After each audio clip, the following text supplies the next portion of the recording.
Olá, professor Renan Ferreira, de Geografia, oitavo ano, capítulo 3, Fim da União Soviética e a Nova Ordem Mundial. Bem, é um capítulo extenso, nós vamos falar um pouco sobre alguns modelos de economia e depois nós vamos falar da nova Ordem Mundial. Vamos lá. O fim da União Soviética. A União Soviética ela tinha no seu corpo, né, de conceito filosófico a economia planificada e o seu sistema era o sistema socialista. Sistema esse que visa todos os meios de produção sob controle do Estado.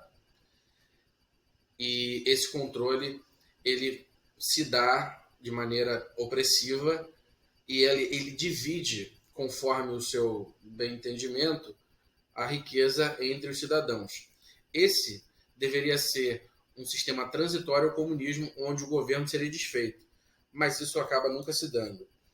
Isso se chama socialismo real, que é quando o governo consegue concentrar os meios de produção e ele tem dificuldade de fazer a transição para a sua dissolução, né?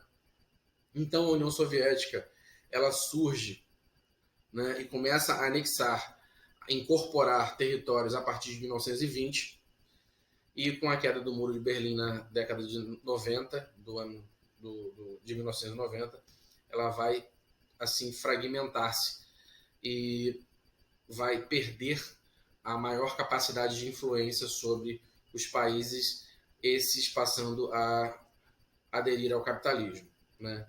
Quando isso acontece, nós temos o fim de uma ordem mundial bipolar, em que os Estados Unidos puxa o caminhão do capitalismo, né, junto com seus, né, outros países poderosos, mas não tão hegemônicos quanto ele, e a União Soviética, que passa a ser a Rússia, ela perde a influência sobre os países que ela orienta a respeito do socialismo, né?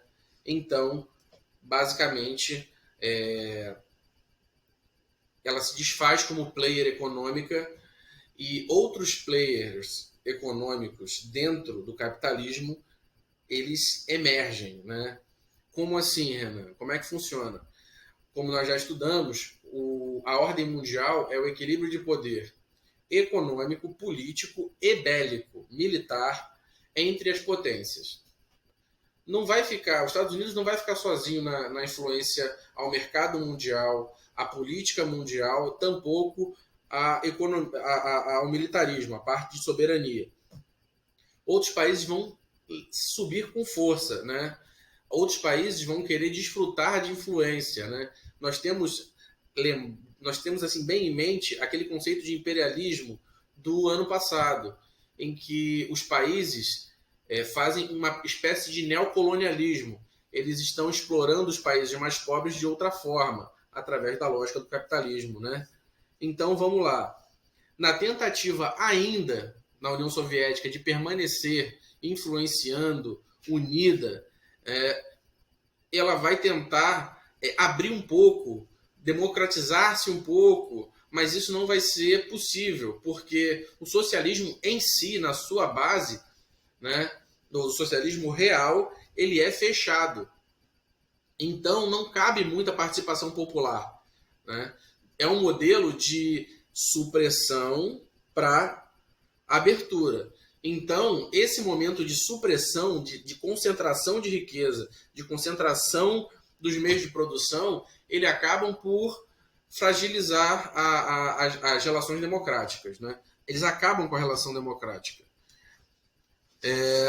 Bem, com a nova ordem mundial, nós temos novos players, novos jogadores, novos atores que estarão influenciando a economia mundial. Então, nós temos o aparecimento de uma ordem multipolar, em que a riqueza e a política e o militarismo vão perfazer as relações entre os países. Alguns países, historicamente, não vão ser aliados, outros vão passar a adotar aliança, países esses que nunca foram de muitos comentários entre si, e novas economias relativas à capacidade de geração de riqueza e também à capacidade de mercado, o mercado consumidor, vão ser atraentes nessa nova ordem mundial. Nós não podemos ficar sem citar o BRICS, né? Que seria B de Brasil, R de Rússia, I de Índia, C de China e S de South Africa, ou África do Sul, que são países que vão ter um desses tripés muito poderosos da ordem mundial: economia, riqueza, política, né, diplomacia com outros países e militarismo. Vejam, a Rússia ela estava com a economia devastada, mas ela vai ser um player importante nas relações mundiais. Por quê? Porque durante a Guerra Fria, em que ela travou como potência hegemônica na ordem bipolar com os Estados Unidos, ela vai se armar, né? Logo, será uma potência bélica. Então, ela entra na conversa porque ela tem armas, né? E os outros vão ser mercados consumidores importantes, a China com 1 bilhão de habitantes, a Índia com quase 1 bilhão de habitantes, ricas, muito ricas, o Brasil um celeiro mundial de recursos naturais e um mega produtor no setor primário, muito rico, uma população muito grande, quase agora 200 a 220 milhões de habitantes, né? A África do Sul também com um mercado pungente. Vão ser países que vão começar a conversar, a pleitear espaço, negociação na ordem mundial. Eu sempre gosto de colocar a ordem mundial como uma feira. E essa feira ela tem uma relação direta com a lei da oferta e da procura. Vejam, se eu sou um vendedor de laranja e mais ninguém na feira tem laranja para vender, e a laranja é um produto que todo mundo quer, eu vou poder oferecer o preço que eu quiser. Vocês entendem essa relação? Então, a necessidade de vender seus produtos, a necessidade de comprar o produto vão estar diretamente influenciando a dinâmica entre os países, seja militar, seja econômica e seja politicamente. Eu sempre cito nas minhas aulas a formação da relação alimentar brasileira, que é fruto da imigração portuguesa, né? Então nós comemos muito pão, mas nós não somos grandes produtores de trigo. Como é que funciona? Nós somos obrigados a importar grande quantidade de trigo de fora. Ou seja, nós dependemos de países que sejam grandes produtores e exportadores de trigo. Da mesma forma que no ano de 2019, a China teve uma crise na parte de carnes e o Brasil ampliou sua relação com ela quando passou a ser um grande exportador para esse país. O que acontece? Quando nós falamos de ordem mundial, nós estamos falando de um país influenciar agressivamente o outro, né? Existe um termo, um conceito do capitalismo chamado DIT, Divisão Internacional do Trabalho, em que é dividido os países que são industrializados e os países que são produtores de matérias-primas, né? Imagine, senhores, vocês terem a sua cultura suprimida, a sua economia suprimida por outros países, né? Então, essa lógica imposta, nós chamamos também de ocidentalização, que é a influência do oeste europeu, da Europa ocidental e dos Estados Unidos ao resto do mundo, ela vai ser nociva, ela vai ser agressiva e vai, obviamente, desencadear a revolta. Se essa revolta ela for soberana, se um país se colocar contra outro país, o que nós temos? Nós temos guerra. Mas se um grupo dentro desse país, que não necessariamente é governamental, entrar nessa disputa, agredindo esse país, nós vamos ter o quê? O terrorismo. O terrorismo é um mal terrível. Por quê? Porque é um inimigo sem rosto. Uma célula terrorista, ela não é necessariamente nacionalista. Ela pode ser cultural. Por exemplo, o Estado Islâmico. Nós temos um grupo que defende os valores muçulmanos radicais e esses valores eles não podem ser suprimidos e quem tentar suprimir esses valores é retaliado agressivamente, né?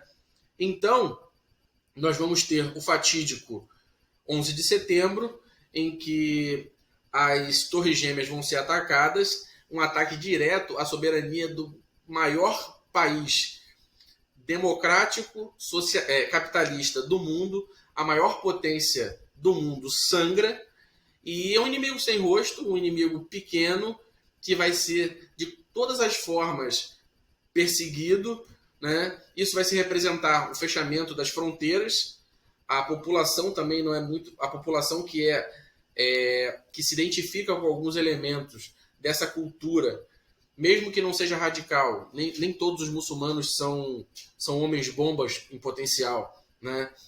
Mas todos eles vão ser observados com uma certa desconfiança e os Estados Unidos vai adotar essa política de fronteiras altas, né? De fechar fronteiras, de perseguir o terrorismo, né? E talvez isso seja até uma grande oportunidade que os Estados Unidos encontraram de, mais uma vez, impor seu valor capitalista, consumista, entre aspas, cristão, aos outros países, o que vai, enfim, acabar causando mais conflitos ainda.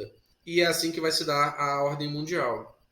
Ela vai se dar através de conflitos, acertos, diplomacia, pessoas se afirmando, países se afirmando, como nós podemos ver até em relação às últimas notícias dos fóruns da ONU, em que países são contrários, países não aceitam, países se autoafirmam, como o caso do Brasil nos últimos meses.